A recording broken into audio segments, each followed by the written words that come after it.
ka len na wang khu angui zo tai zik tu mang cha vai phe ka khu a hin in som thum ding vel ading zo in khodang gul in tam lo ma le khosunga cheng te hi kalim theun ka ki tuk thei khop mai ui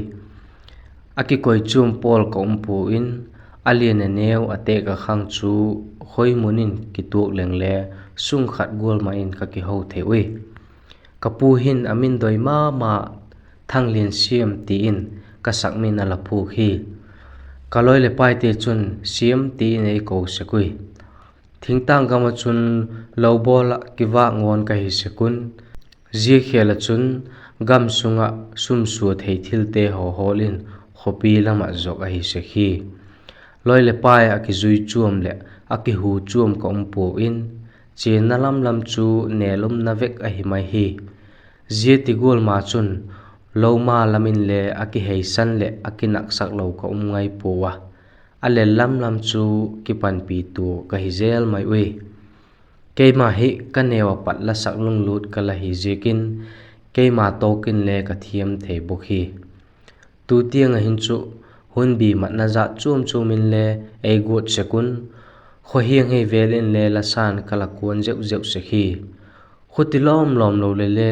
mi het kala lo sek sam hi phai tu lama thiam jil na lamin kala jil ve a hin la pol som chan kala zo do kham ham hi zil zom be nuam leng le sun le pain ela dai lo ma chu ala hi mai hi ka in sung hin kapa kanu le kanaw nu me kumli na mang jinglai om in ke ka hi le kum som ni len ni na kamat jinglai ta ka hi ka sang nu hi to ka ki ka khop mai ui kanu le pan lo lam na se mun azola tak luat dingun lien pi a bol pu hi ka khuo pat gam na lo cha chun huan ka bol in ka huan ge chun lui chatui luanga anum thei khop mai hi ni khat hi ka huan su thiang in ka chi a ni tak lam ni nem zul vela chun in lam ka zona ka khuwa gari hong lu sek na lam mo pat chun gari kit ka hevung vungin ka khosung ka lu tokitonin gari chule hong tung hi ka khuwa service atai sek pe na la hi ka chi jinglai chun gari hong tai chu ka vak el le gari tuk vela chun nunga khat ki chu kamun ama nu chun khosung chu mu khanai la huiding a hi khosung le akim vel ho chu athil vel a asam chu hui na mu leng sengin hoi ka vak satange ya o ka kong ka son vong in ka entum vong jing tai ke le ke chu ka ki hoin a hoi na mai jene hoilam nunga ka hem tigola ka khuwa hung jin thei chu ko tu ko cha di o tin ka tu khuk thak lo pi chu ka khuat vat jing hi chun in ka zuanin ka chanaw te le in ala tung fel ke taw kawan ho chu ki sang nai lowin nidanga kala bol se golun kanaw nu to khosung lui khuk lamin tui khai ding in ka ki zui dok ki taw lui khuk ka tungu chun kanawa ding tui bel neu cha chun tui ka thal dim pikin ke ya ding le ka thal pan ngal tai ka thal jing lai a chun numei pani hi aung phe in khosung nungak tui khai ding te hinge ina ti in naksak jiang lowin pangai takin ka tui ka thalin ka thal dim to kitonin jenu mei ti gel chule ahung tungal un lim taka ki ho lim pumin ahung pheyun ken le ka ki pat do ding ku na chun loi le pai te hiding tia vak ho gu in ka wa ki heile dan lampe ka khosung gari ahung chung nu nge kha to khosung nunga khat hi tui khai ding ahung ala hewa ka kiang na ya ziamal jin nunga nu nge ka mu pha da chun gari chunga ka mu sang a khan anal dik hi atak sa le amel chu anal khel mai hi luzanga tui khuk ngai bek lo ti he thei takin akiwan dan le luvel ahung choi dan a chun a he thei khop mai hi kanaw chun hunga chi tadi ahung ti pha da chun ka ki he a ka be ke chu ka khaya kin taka ka chi le lu khu ka khel che da chun ka ki kin no nalam le ala narvas deu kha chu hi di ka hi bonge ka chun zu din ka baketa tui ki zak zot khopin ka ki pu na lai se ta tui thal lai nungak ti gel chule en pheun aguk thei pen in anuyun akisigu cheu cheui zipa da chun ka tho dok vat vat in ka za chak zia ka chun ka tolam ka wak be thiang le ka to ka chunga bong ek bek chu ka wa beng khan na lai se ta nungak mal jin thak nu anga chun atoi khial ne nui chu ka hi mai hi zin nungak ti gel chu en le en hoi ngam talawin tui kiang lam chu ka wa zun ki ta mal jin nungak nu chun ano pat chun tui ahung sukin e buk ding ki sa in alauma ken le khoidang en lawin e buk nu na tiang le en ngam lawin ka khut ka do a ka sop thiang vat vat tai a khotul nungak nu zo chun usiam la za chak tu ne hungda dok deuta kaloi nu chile chibai bukin la ki he tu tangun hun chom khat che cham den di na lai ve aung ti phatin ken le thei lawin maljin nu chu amit taka enin ka chibai a amin le ka dong ngal hi chingnu ti inaung don huwa zia pat chun maljin nungak ti a ko ki hitangai ngai puna aloi nu lin kim lam chu ke en kita kim tuni hoilam la phaem tia dongin ka ki don hu zo wo chun ka tui ka thal dim kit in lam ka zuan kit tai in ka tun nunga chun ka ki nung gel kit le asak min chingnu ki ti ma sanga chun a che khial lem lum chu ka la hi mai hi ama nu chula amel hoi in ataksa chule lian kim sang sang in sang zoi akitu pin ahuang sunga chun kei tangbal pi pi kei kahi kiti khopa ki gel le mei khupa kun mang chu kala hi ta kha zia thing tang kho cha mai maya dingin ato talu le asang lamma ma in kamutai ti chun kele kana sep na lamin katui khop maya ka huan bol na thai ga te chu lain sun le pai ka lok lut ve sek tho hi chingnu tale ka ki mu to zeu sek tawa a hin la ki pol nel takin ka ha ki ho sek nai pu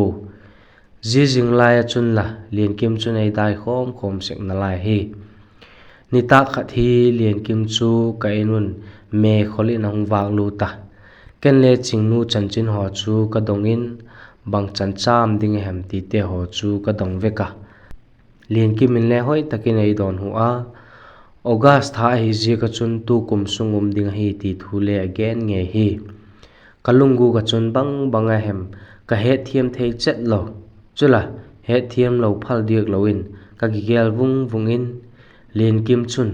ka lieng bet puma chun hey bang ti la ei ti pha da chun ka mok nu in ken na nga ding a phal lo ding cho e ti nei da in ken le kalung gel bang hem ti la he hem tin in mai lama kidai pumin ka potun ama le a che thengal hi ti chun khoidang bang madang bui pi man loin ka huanet kol na chu ka sem jingin achang le kana sep jing lai chun chingnu chu kalung thimi naung kilang vung sekin kei be pachun kamok nui sekhi lien kim hin chingnu kianga kamina lagen de o a hi lo le chingnu chun lien kim kianga kamina la dong de o ti thu ho chu sung tu velin ka hun kala mok mat sekhi zia ka sung tu vel kala chun kana chu kalama chon ma sekin kamok tha nop kholo sekhi ka huan ge ya tuilung chun sanga ho man sekin kalim thei khop mai hi ka khuwa pat hin gam lo chan lui pi alungin chuk lai wang le lui kam dima tuya luan git hole het phak a hi sekhi khal laya tui to hun a hi le wang lui dung chu chenin khang thak hole thanum sekun ki hui thoveng na takin kamang sekui zia hun hi ahung ki hei do chang le akum tam lam deu te le muding hun khop aum sek nge ui zia chu chingnu chun le aloi te kama pat chun ala he hi ding a hi aloi nu lien kim chu pa in chia ding ala gogo sekui ni ta khat hi lui khu ka tui ka khai la in lien kim le chingnu le tui khai na hungun zia chun lien kim chun ti hin hong gen tange ya usiam hun lem chang la siam the ding a hi le lui pi la min eva che pi te mo kaloi nu le u ten ta hilele keu ti gel chok chi ngam lo ang ti tan zia zo zo chun chingnu chun le usiam lung sit takin hung che pi te yo lui dunga ka chiu na so da so de ta tin a chiu tak lut na chu amai su pa chun le he thei khop ma hi a khosung alom jing hileng le lui dunga chi tha no na chu ni cheng athak jing jekin lui a chi chu ken le kalanok pi tai aponi wo chuna ki pa khop mayun akien to wona nui sing jing taw ti chuna jinga chun lian kim te loi chan chu anek zo in ka pa malamin lui pi lam zonin ka chi taw lui lam zon ka chi jing lai wo chun ka sak lama pa chun lampi kan go in gul khut pi ti vel chakhat hi angwa sukin chingnu chun je chu amu phatin thakhat in ang ki ko in kanung lama pat ka ban le ban chu tu in alau tak lu je ga chun amit asingin ka khut ban chu ha takin amekin ka lia chuna ki sela ken lekin takin ka kinga thingkang chu kalawak a ka khian lum ngal in lam thang lamin ka pai mangal he je zo chun le chingnu chun kapunak mong kha chu ala tu jing na lai a alau lut man mana chun chingnu athita e kawak ti phada chun aung ki he dok zotin e tu na chu lekin takin a tha zot he lian kim chun aloi nu kenga chun tu na lai o guldang le mai the ai ti na hong da in chingnu chun ha za chang mana chun atong a chun lian kim chu wak si zotin anuyun ka chi zom ki taw lui chu ka tum phat wo chun chingnu chun no ma sa khop mai in tui ho chu a the vel in tui dong na lai ho chu awa pal vel in athanum khop mai hi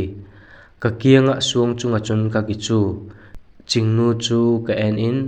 lui dung nop dan ala tep khanai lo na chu awak vel in lui dung pak cha ho chu hol vel in lim taka atoi dan ho chun mit a su tai khop mai hi ke ma thing tang pa akum khoso ta thin lung ala lu lum dingum talo nunga zela nu ahung kilat nung sang hi bang hem ti khatin kalim vengin ka thin lai gil hi ama lam ngai na ma vong tamai hi lui dunga chun hun limum takte kamangun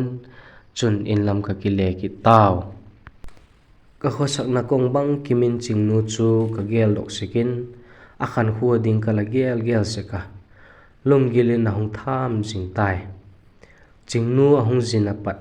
akal khat na vela chun khosunga hin gol nop ki polim na hun bi khat mat ding in gong galong hitan je hun a chun la sa ding in keimin nge le achung nge hi kele ka huan lama chun kana sepna lui kam zol vela chun sound box neu khata track play in kala sak ding tel vel in la san ka ki ko vong sekhi ani a chun chingnu mulawa na sem ka kon jing la in achang le amel mu ko ut sekin akiang manop dan ka he jekin ka mu tha su seka ahin la na sep nalam ka ngai kho ngai zelin agu ka apul dau kala hi zo sekhi ni khat hi lo pi lama kon ding ka chanaw te na hung gen o kele jing kal an nek zo in ka kon ngal a lam kim khat ka pha ka chun lian kim le chingnu le lo kon gu hi nge ding hi wa ka pha pai in amau ti gel chu thingkunga huang pi la go in ala boi khop se tui ka pha ka chun lian kim chun usiam khung pi khung la pi ko chingnu hi na doi talu tai sanu talo hong ti pha ta chun chingnu chule ki suang la takin thingkung bula chun adingin ken le chingnu hong ki hin le hong la pi kin ka ti pha ta chun ahong ki hin dokin usiam pilwang o wa toi khil khan la ahong ti tai ken le ole bang ma ti pung ka alanga ka o ti in ka wakal tawa chom lau kalin ka wala thapai tai doi tak tho chu hi dinga hi ji khung pi pak chu ala hoi ten hi le ji hi tin ka pien ji zo chun ji hi abik liu o tin apak dang ka walak chuam arong san sing chu ka petai ki pak o siam nang zala pak cha ka doi pen ka nei thei tai ang ti pa da chun aning khata lian kim thip big beka ala ki chu chun neye nei talodi adang le nei nalai di huang pi pak sa hei pak be gen tak lo mu thei lo khoi thei lo thinlung kung pak hoi pen le nei di ti na thu gen chule naksak bek talo lowin anui hiu in lamge thing du ho chu khoi pumin ahong ge na chingnu chu jak cha ki sain aloi nu nung jang chu bengin lamdung a chun akidai un a hu sau chu angai nop hial mai he hun khop lam ka zo nungun lo chu ka phatawa lo lam bu ruk chu achuam cha na la nom hial mai he chingnu lam chu ka va en phe in ama le bang dik lop amai su pa chun noma sange hi ti chu he thein agim na le a khosol po ji ka chun abiang ho chu asan sing sengin alang khalamin amu nop khop mai he amela hein akianga chu bang talu lo le nop kasan lam ki ka namuna wa ki khen pi jing ding chule haksa kasan kamok thangai khop mai hi len kim chun thilum dan chu alamu thiam kit get hiding a hi ka khut a chun a kain usiam hung jenga nituma keulo zawlam la thil na lama langong khamhil khana ang titan chingnu chun le usiam keulo lamin ong kon temo ti nang gen kita je pha da chun ken le tuni hi kalau buku ka siam phatte te ngai ding a hi jekin kon lo the ka hi poi kanaw la adam lo jekin ka chanaw te akun the ang puwa ke man ka va bol mai ngai tai tin ka gena chingnu chun le ole akit pha le ang kon te o tin amai suo pat ki khela ma ti he thei khopin ka ki khen khong taw ka ki khen zo nungu chun ka hom hutin ka ki hen lengsi khuang seng te chu ke na khang bikin aki ching khop mai hi nitak lam vai chi hu nong hitan lo buk nam tha ka pa chun mu le tang ka thir velin lo laya bu hing dip dep te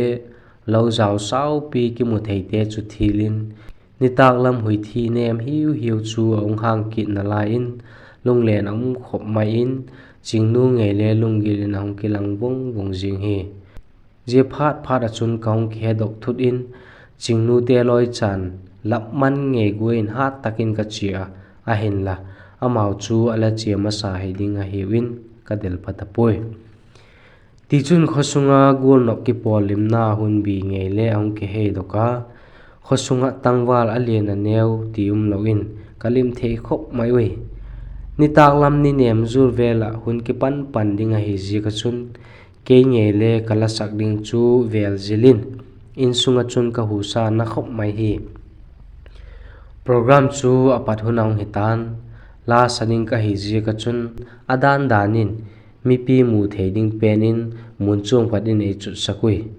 thing tang gam ma hi ji ka chun mi big dewin le ka kilang bok hi chingnu chu holin ka da velin a hin la ka mu poi chom khat zo mi pi ang lu tam hi pha da chun khat ve ka va et kil le lien kim to ki chu khom chu ka va mu tai chingnu chun ei mu pon lien kim min amau lam ke lai hung mu phat in chingnu khut chu atu pekin ke lam nga na hung tun pek tamai hi chingnu chun mak sai na hung dat dole ke chu ei mu tan thakhatin a khut chu a koi thavat in chingnu chun a khut pi hung tung khum in anoi sing jing hi program chu a che thajing in mi pi lama pat ki ko thom chu ana sa thei khop mai hi keila sakhun chu ong tung tange in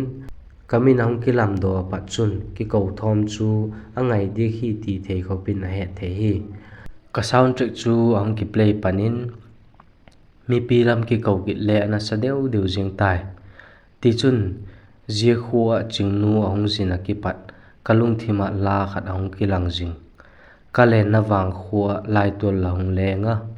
ke ma tang pa thin lai phong hal thak dingin leng in cham den mai dingin wal dang wang khuwa loi ding kapal thei pui ti la chu ka thiam thei topin khosung thon jung khopin ka oi vong tai la ka sak jing lai chun chingnu chu ka va en sekin ama le alim khop mai hi la ka sak zo zet pha la chun mi pi hu sa chu na hem hep takia hi ti chun program chu ahong ki chai tan mi pi lam le apel jung jingui mi pi nung lam dewa chun kapota lian kim to chingnu chun e la nga kun kapot pot a chun chi bai la buk ma sapen un in lam chi jiang lawin chong khat ka holim malam ui lian kim chun ti na hong gen kit get tai tu lai la sak teo ho hi le chu achuk na le adong ding dol kilom te a dinga nama ma chu hi na ka kianga chunu le hu sa na khop mai achang le ahong ki sik se ka achang le kanung jang ahong gi jota athuk tung ton chu ka hi mai ti in a bol dan ngai golin athu gen le nak sak mang lowin aguk nu hiu in chingnu le akiman ma chu hi dinga hi aza chak to aloi nu chu ki eng kap dan he sak chu to avel bet kit ngen hi len kim chun chingnu chu akain honga iwa chol dam zet lo le lom phu le chol thei ta pon ti in chingnu chu akain kin takin le lama zun taw chingnu chun ahung nu eta zan la hung leng o ti malamin achi tum tai anungu chun ken jui vongin len kim mi ji chu kanui la za chingnu mai suwa pa chun la banghem khat kinep nai pe malamin ke hen luzang thak lo pi khut kit getin amok nui chu ka hi kit mai tai zia na chun len kim te na chun ka wa kholai lenga len kim ki sak ma chun chingnu chun thing phisan ong thal pai hi ji chu len kim chun ala mu thiam hi takit get nidanga thing pi thal na chang le ale phalo nu hi o tu hila ang ti lai ta ka chun chingnu chun agu kin amit me ya pa chun a kham vadin lian kim le thip zui nga hi lian kim chu bang hem bol a boi lai chun chingnu to tap sa ka chun ka ki holimun holim na le chi hoi khop mai hi zan ka lopin jing ka tho in na sema ka kun lai in le chingnu chu ka gel jing tan gen la gen ngam loin apul chu ka do mai tai lungi la chun ti hin ka suang to se ka len na wang khuwa malajin in lahung jina ka het ngai lo le het sakin ka mu ngai lo le mu saka ke tang pa mi pa ngai ve mai hi thil thak tam pi lahung mu saka khonung le ke adinga na tu lo ngi khang mai di mo tin ka suang to veng se hi ti chun hunang liam to zel a ni le thala angai na tum zel in chingnu to le ka kinel ta khop mai oi ama le thing tang pa na sep da nang thiam deuin ni khat zan khat jing le ki molowin ka om thei ta pu ataksa amel chula hoi in I ta in doi ong khop mai hi achanau te khat pen pu hi nge dinga hi adin le asangin neu khat alaki do zo deu lo hi leng chu eidin khel ding dana la hi achang le ka suang to na chun phai pi dunga mi nei zo le valgul hoi tak te a dinga nungak to tak hi nge ina ke ve mai a ding le je thing tang ga ma ding in wang apa mai lam deu chu hi ma hi ti te ka suang to wang se hi ni khat hi hun lama na semin ka kon a ni tak lam ni nem zul vela chun ka huan ge ya tuilon na chun ka wa ki suwat in kamai ho phia ta kom lai ta ka chun ka huan nak lama ka buk nai lama chun kamina ai ki kogit ka he chiwa ken le mi ki kogit hi na ti in nak sak jiang lowin ka le ka sak dewa ka huan laya tungpi chunga chun lian kim chu ahong lang thut in kilet sak ne mo hung kin te ti in a chingal hi ken le jenui bang hi khai kit get ta dia mo ti in buk lam ka zun tong ngal tai buk ka tun ma dewa chun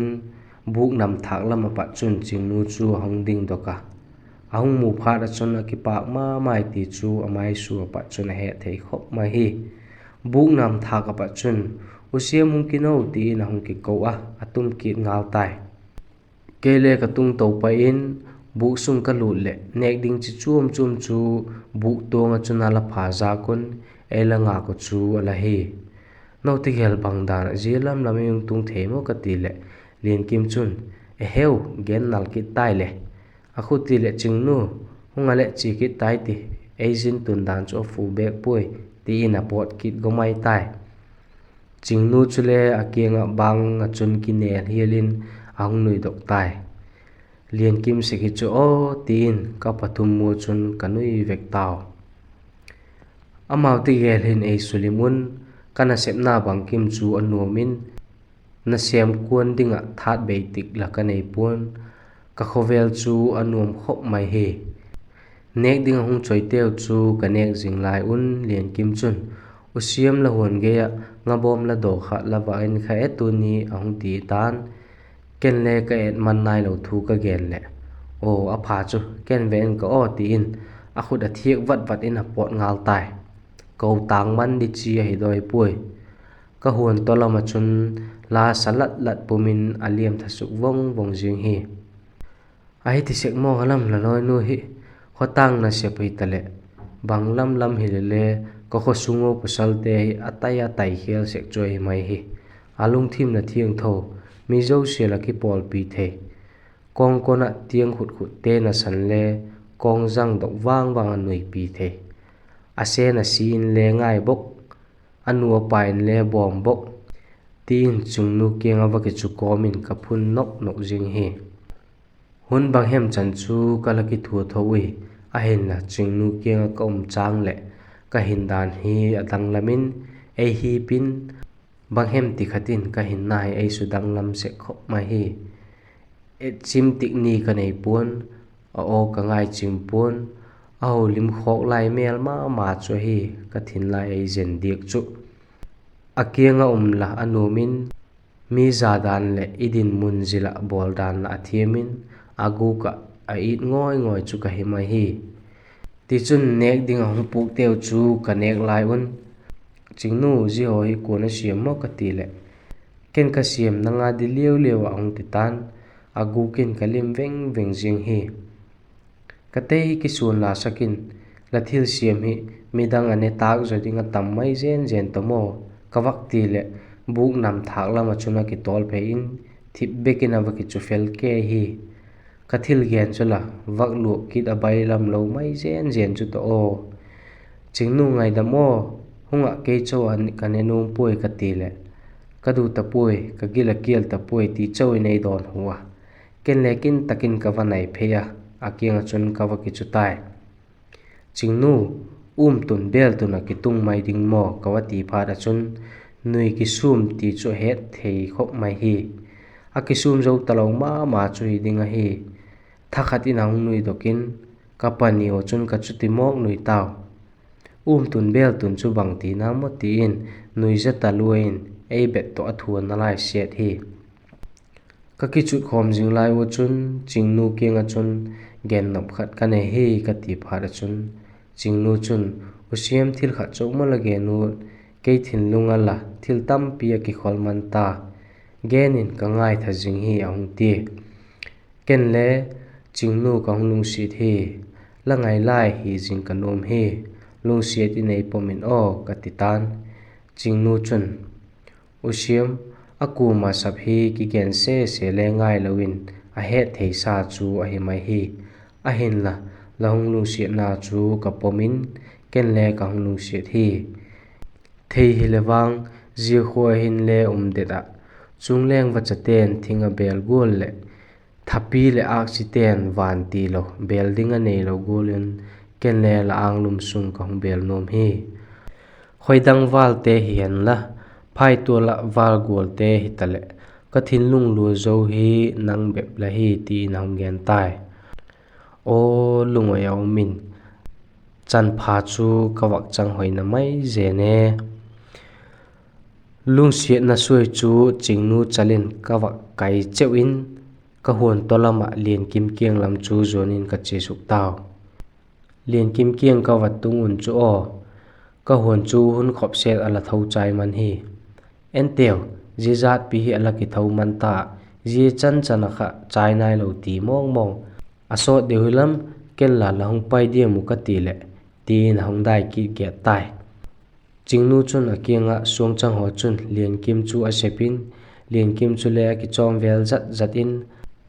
anui gi tu le alim thom teu chun ei su thom hau lo khop mai hi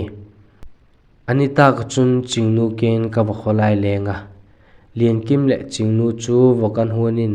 inge bu ki sak chum na chun alaumun kipak takin ka chut na ding ei pian kele ka ki chu fel tai lian kim chun tu zan chu ki eng ka ta lo ding nop tak cha na la ki holimu hilele holim du tak lu na lama vokan chik lut lut khan hung zot le sat ta lo ding ai kha ki veng de on la tin thing pi bel ne avalan ka kiengu na hung tung fel in sung lama lut ki tai ina kholai leng alian neu te chu to zama mai in avanui ki theingal hi chingnu chun usiam la kinga gen no khat ka nei na lai hi ang ti tan genin ka ti pha da chun usiam enin kanu le pa hin la ei doi saku chu om nge hi mi haule ta sam ngai ngai loading ei doi ei ngai la tamun sak le thanga kalai tu le nan ei I le nei le go ki suan pia ei zol pol la abei pon katak sa chunga lungthim phalo puko ma katak sa mai ei nop chen pi ut mi hau ma le mi nei zo ma tamui a hin la zigol hin khu ma ding chu ka doi lama hi pon mi ching ma ding hi wang khop mai hi tu hin ziga ma hin ka hunga nang chu long hi tai ka thin lung ki ngak na ding chu chule ka top na ding le nang be hi tan la ti in a chan chin chom ki ma hung ge na keila akianga ka om le ka kisi che khop mai hi a hin la neu dik lowe kele ka kham khama chu le kha thot bangjat hem vel chu abom siam the hil dingin kala donga khohieng heya lanu gol tam takte mit chukna le ala ki hibok hi ven mo ti in ka kitil gu kom se khi ti chun chingnu chu ka kho ahung zina ke ma dinga asang lamma ma kalamu to ka khilung si theu chu wang pha ki sa ka khosak jinglai chun chingnu to ka ki ngai zo o ani thum ni vela chun kalopi lamun kawakuana ni tak lam ni nem zur vela chun vai ka chi a khosung ka tun ma chun gari lampi lama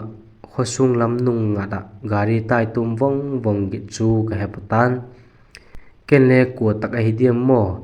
tu huna gari tai tum git ke het mai chu ti in ka chi ko ma chun ka ki ngai tua hol jin wak velte thei mai ding in ka koi hi in ka tuna chun kanaw in nidanga alabol kul ngai sekin elabo masapain u ching kha khoya chimo ong titan kenle khoya chi de me boy laulian kim to pot event tiu ti in ka ki pailu taw kanu chu ka in to mu hon sunga chuna uma kanaw chula chingnu boi na boin atai velin achang le in thang ke ma pa chun kanu chu awa ko seka nu u ching kha khoi chimo ti na wadong zela ato pa chun kanaw chan chu ma kaung sa thakin gari tai kit kha het kha to kaung gel dok thaka kalung thi maung nuam lo thak ten hi kanu chu ka wahawa nu kanaw hi bang mo gen jing hi aum dana chum ne ka wati le kanu chun ka hedik poi ken le lahung tun ma pat kha in mai lama wa po jela gari kha chu hung lut hi na kele hon lama ka jigin bang ma ka he po yang te tan kana sep na van le ki sang man lawin kin takin lien kim ten lam ka watai phe ya lien kim te in mai ka tunga chun lien kim chu in mai ke ma chun ala ki chu et le en pun nuai lam enin ala ki chukuna zebanga milim thei tak le mitai mama tigola tak mai chu makasan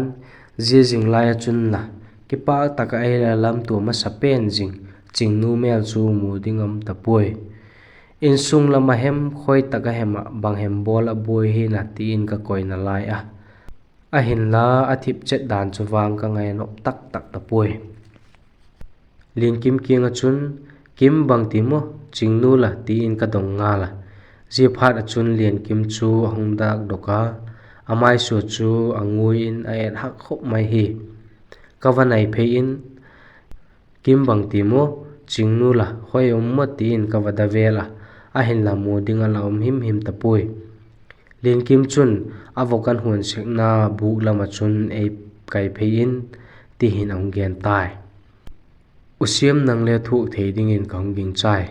tu ni khan he lok lo in khopi lama pat in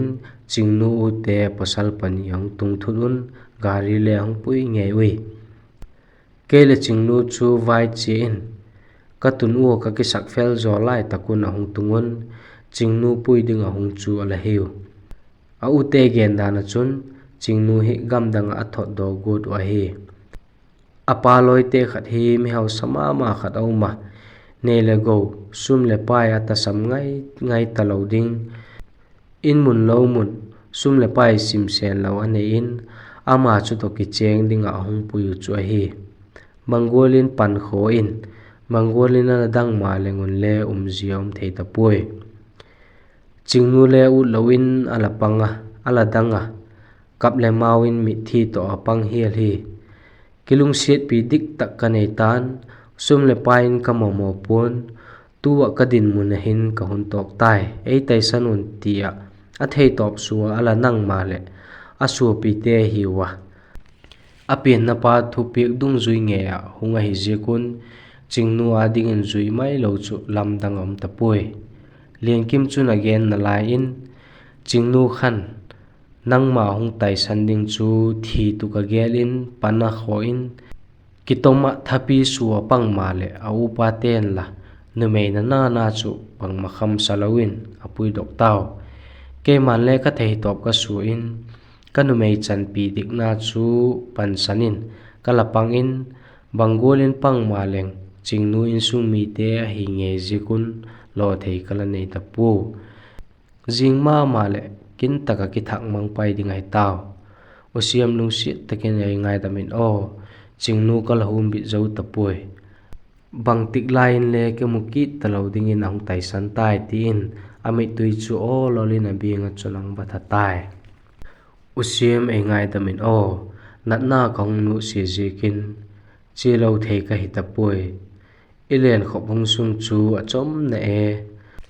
laang sung bela thi tiang a cham de ding ka nom nge e a hin la chun le zu te thum thu lel wang in phe phung ka suan mai tai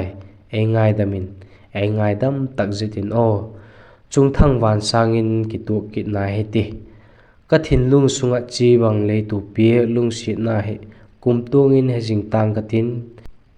mi phung dang ala chang ma leng mang chum ta pon ka lung si na dai thei him him ta lo ding hi gari ka chung lai chun kamit tui chu dan go lovin alung in thasi nan ka dimin o ka hin khu zan mang mai tango bangtin mil the him him ding ka tam tin ka vajin na wang khu chu nung hei sanin ngai ma leng le ngai lo bangin ka ta san tai dam takin mang pha o beidong in sukna ding ke hepun ka khovel chu athim tha hi mai hi amel la kamuman pon aogit na tiang le heman lo chu kai mai mo kataksa chu azoi in gending sakding halloween lian kim king a chun ka ki mok chu tai ka et na ngai khat ka enin mi bangol kho sai hem ti le thei talawin ka binga chun mi thi hong longa mi thi theka khamin la ziom thei tamong mong poi je hi ahong i mai tai mo ke adinga mi tui longa khambut lo chu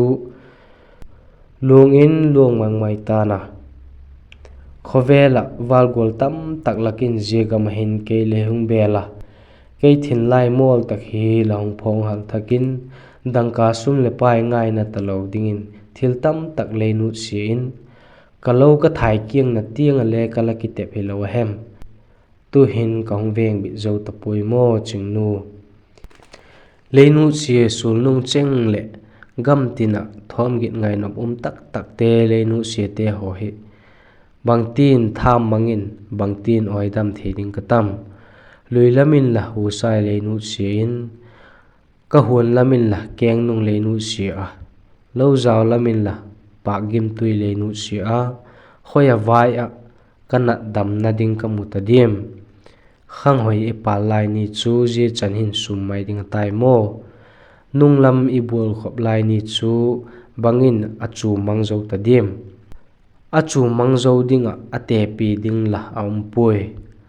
o hui thi nem hiu le chungleng bu chate ho valengin lang ka ngai lai kalung siat chingnu kingin